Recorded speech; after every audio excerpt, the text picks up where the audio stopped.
Welcome to The Explainer. Today, we're diving into the incredible and, let's be honest, pretty improbable story of how the United States came to be. So, how did this happen? America's rise to a global superpower. It was not a sure thing, not by a long shot.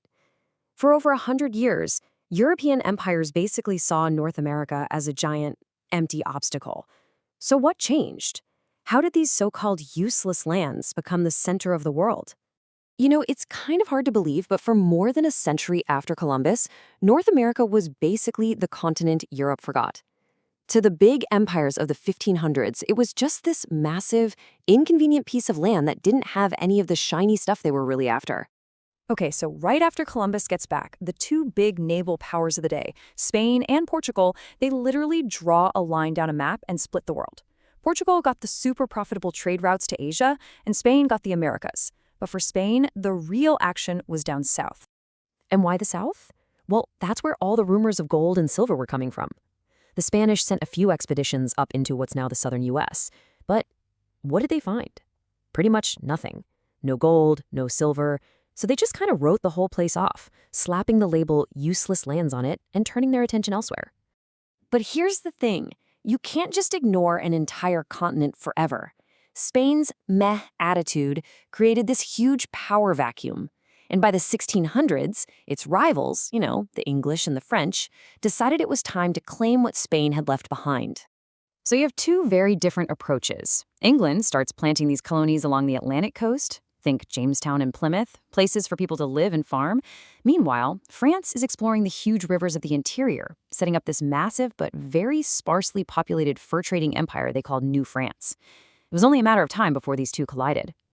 Now look at these numbers. It's a huge difference, right? And here's why. The French were mostly about the fur trade. You don't need a ton of people for that, just some forts and traders. But the British, they were all about farming and building towns. They brought people over by the boatload, over 1 million of them. That population difference, that was the game changer. It gave the British a massive long-term advantage. And the British victory was total. France had to give up everything. Canada, all its land east of the Mississippi. For a little while there, Britain was the undisputed king of North America. But that win came with a gigantic bill. And the fight over who was going to pay for it, well, that would kick off the next war. So to pay off that huge war debt, London looks at the colonies and thinks, aha, they start slapping all these new taxes on the Americans, who, by the way, have zero say in the British Parliament. This whole taxation without representation thing, well, it started with protests and spiraled right into a revolution.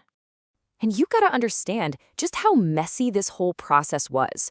Winning the war in 1781, that was just a start.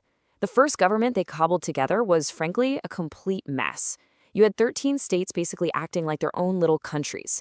It took years of arguing and compromising to finally hammer out the Constitution we know today, which it wasn't ratified until 1789. All right, so with a stable government finally in place, this young country was ready to grow. And what happened next was just this period of explosive, opportunistic, and relentless expansion across the continent. It was all fueled by this powerful idea that it was America's destiny to do it. And then, boom, an absolutely unbelievable opportunity just falls right into America's lap, all thanks to what's happening over in Europe. Napoleon Bonaparte needed cash, and he needed it fast, for his planned invasion of Britain. So he decides to ditch his dream of a French empire in America and just sell off the entire Louisiana territory. And the price he offered? $15 million for a chunk of land that stretched from the Mississippi all the way to the Rocky Mountains. Come on, that was the deal of the century. The Americans couldn't say yes fast enough. Just think about that for a second. With the stroke of a pen, the United States doubled in size, instantly. This one deal opened up a massive frontier for a country whose population was already exploding, and it just floored the accelerator on America's push to the Pacific. So, after that huge Louisiana purchase, the ball was really rolling. It felt unstoppable, this idea of manifest destiny. First, they buy Florida from Spain, which was pretty weak at the time. Then you've got this whole situation in Texas with American settlers, which leads to a revolution, and then a pretty controversial war with Mexico, and bam, the U.S. gets Texas and the entire Southwest. A quick deal with Britain up north for the Oregon Territory, and that was it. In less than 50 years, boom, sea to shining sea. So, the country had finally secured its borders. It had peace with its neighbors. But inside, it was being torn apart by this deep, violent, and fundamental division. And that division, of course, was slavery. Every single time a new territory was added out west, it reignited this furious debate. Would it be a free state or a slave state? So when Abraham Lincoln got elected in 1860 on a platform of stopping the expansion of slavery, the southern slave states decided, we're out. They left the Union, and that kicked off the bloodiest war in the nation's history. After 4 absolutely brutal years, the Union won, and the result changed everything. Slavery was abolished, and the question of whether a state could just leave was settled for good. The United States was reformed into one single, indivisible nation. Okay, so its continental expansion was done. Its union had been preserved by war. Now America's energy and ambition started to turn outward, toward the rest of the world. The debate over annexing Hawaii is the perfect snapshot of this moment. On one side, you had the idealists saying, hey, we're supposed to be a just nation that doesn't bully weaker ones. But on the other side, you had the realists saying, look, if we don't take Hawaii for its strategic location, you can bet another power like Japan or Germany will. In the end, national interest won.